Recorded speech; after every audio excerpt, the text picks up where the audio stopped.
ঢাকার রাস্তায় দাবির ঢেউ। একের পর এক আন্দোলন। আপনি কি প্রস্তুত?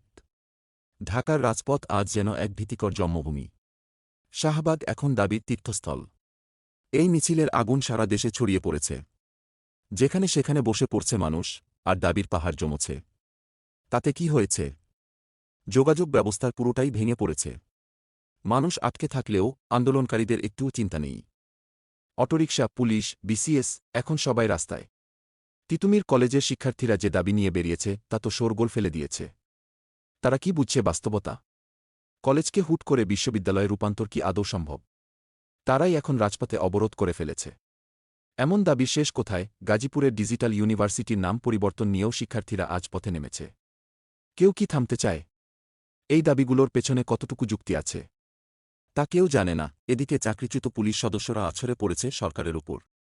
হারানো চাকরি ফিরে চাচ্ছে তারা। গত বছরের আগস্টে যে আন্দোলন স্থগিত ছিল, এখন সেই দাবি ফেরত আনতে তারা রাজপথে। সচিবালয়ের সামনে রাস্তা আটকে তারা সোজা সরকারকে জানিয়ে দিয়েছে, এবার না হলে কিছুই রইবে না। অন্তর্বর্তী সরকারের উপর চাপ বাড়ছে। পেছনে একে একে এই আন্দোলনগুলো যেন আছড়ে পড়ছে। তিতুমীর কলেজ, ডিজিটাল ইউনিভার্সিটির নাম, চাকরি ফিরিয়ে দেওয়া, এই তো একের পর এক দাবির তালিকা। কিন্তু পরবর্তী আন্দোলন কি হবে? আগামীকাল কি নতুন দাবি ঝড় উঠবে তা কেউ জানে না। কখন থামবে এই দাবির ঢেউ?